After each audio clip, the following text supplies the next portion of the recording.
Today on Torch TV, we take a look at Central Middle School's very own student-ran news show. We have a Ukraine student here at East, and on today's show you can find out his story and how you can help. All that and more on Torch TV.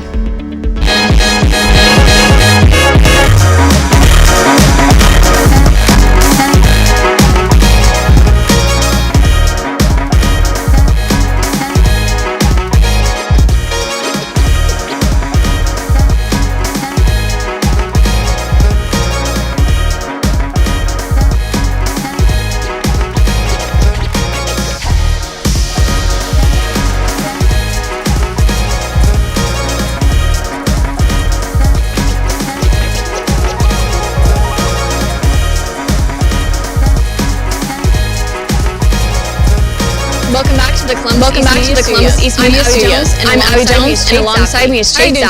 How are you doing today, Chase? I'm doing good. I'm excited to be here. That's great. Torch TV and BNN are not the only student news shows in town. Central Middle School is home to a show of their own. This channel has been producing weekly episodes for 7 years now. Senior Peyton Meyer traveled back to old school to find out more. The Charge is a video news program that we show here at Central Middle School. Put it on in caps time. The entire school watches it. It's more so people get a feel like what we're doing that day or like throughout the week. Each episode takes 1 week to record, edit, and produce. We have a period set aside for select group of students, and it changes every 9 weeks, and we film during that period. We usually plan out what we're gonna do, what we're gonna say, and then we go around school asking people word on the street or truth or dares to make it fun. We do a lot of news, so sports, we'll talk about sports. We'll do challenges with the principals and stuff. There's a food review where they eat different kinds of foods and have kids review them. There's some talents that we show on the Charge. Also, we interview teachers, and just little segments like that. They change out every once in a while. The Charge was started around 7 years ago after a stipend became available for a school newspaper. It did not technically start with me, but several years ago I had a new English teacher, and our principal had approached him about doing a school newspaper because there's a stipend available for the school newspaper. And he realized that there was no way that he can do a school newspaper. I had said, well, why don't we try a video news, not like announcements, but taking some of the segments from a school newspaper, put that into video. And they originally were filming in the library, and I was usually the only adult in there, and I guess I got to the point where I kept kind of nosing my way into it.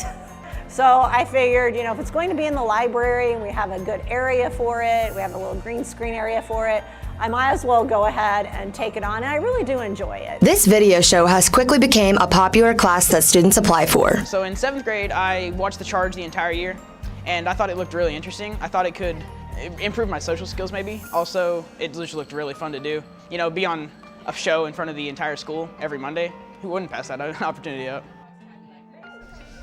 Peyton and I were actually former members of the Charge from when we were in middle school. In fact, quite a few members of our Torch TV crew got started with television and communications at Central as members of the Charge. Want to always remember some of your high school memories, friends, or even teachers? If so, buy a yearbook. Yearbooks are $60 now. Get it on jostens.com. Senior ads can also be purchased on jostens.com as well. The Indiana Department of Health and the Indiana Division of Mental Health and Addiction are launching a youth advisory board. They are seeking applications from Indiana youth and young adults statewide for a paid position. Details can be found on your Classets Learning page. Today was a very interesting day in history, and not just for things lost to time. Apparently, some more recent history for us as well. Let's go to Matthew Degner for some fascinating facts about what happened on this day in history.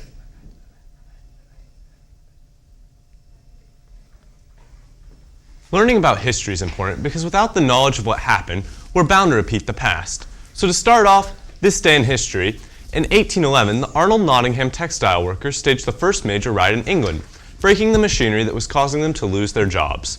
The protests launched a movement that spread throughout the country. In 1918, one of the most devastating pandemics in the human history reached the United States as the country reported its first cases of the Spanish flu. In 1959, Lorraine Hansonberry's A Raisin in the Sun became the first play by an African-American woman to be produced on Broadway. In 2004, Madrid suffered a series of terrorist attacks when 10 bombs detonated by Islamic militants explode on 4 trains at 3 different rail stations, killing 191 people and injuring some 1,800 others.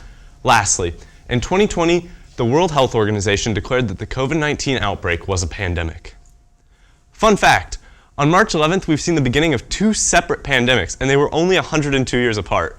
Let's hope we've had our share of pandemics and no more are on their way. Back to you, Abby. Coming up on Torch TV, we'll give an update concerning the state of the conflict between Russia and Ukraine. During sports, we'll talk about the awards given to our East athletes and what's next for them. All that and more on Torch TV.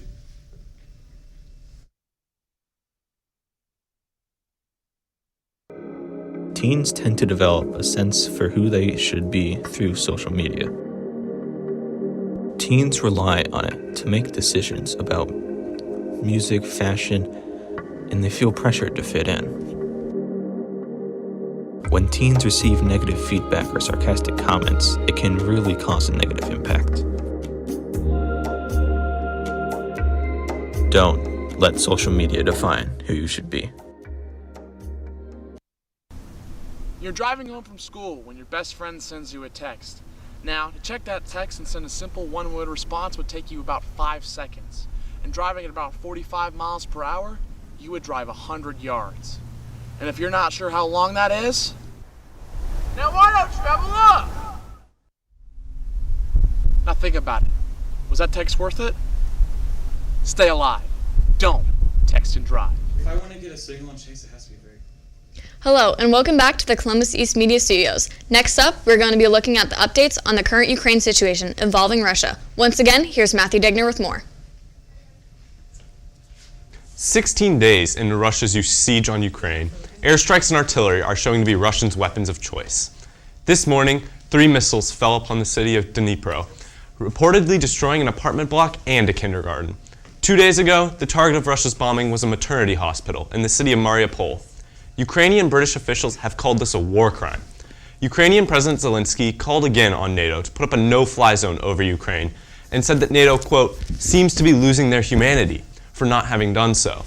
The assault on Kiev appears to be listening, but some of the Western leaders believe it may just be a calm before the true storm. What has been the effect of this war so far on the Ukrainian population?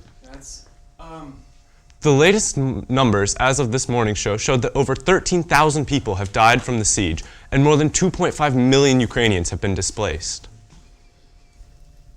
Show choir auditions for the Columbus East Mixed and Trebled Choirs are being held after break. You can audition on March 23rd or March 24th from 3:30 to 6:30 after school.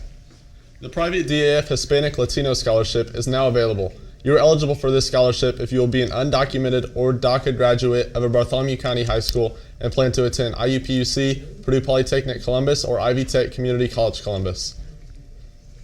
That's all we have for announcements, so let's head over to Lydia Taylor with sports.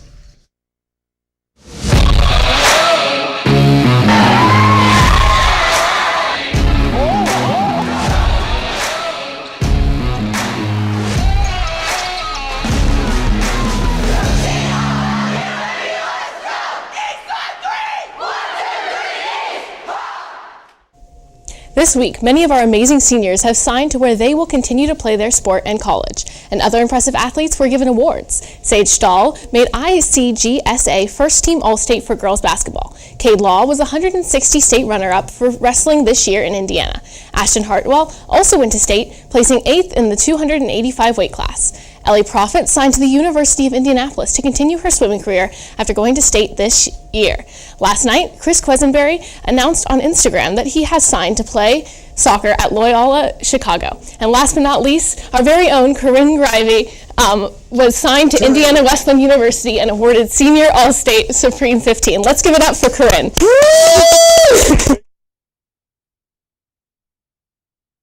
That's all the time we have for today. From Chase, Matthew, Lydia, and the rest of the Torch TV crew, I'm Abby Jones, and thanks for watching Torch TV. And as always, try to be the best part of someone's day.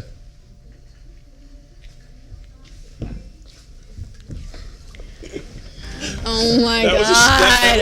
That was a show.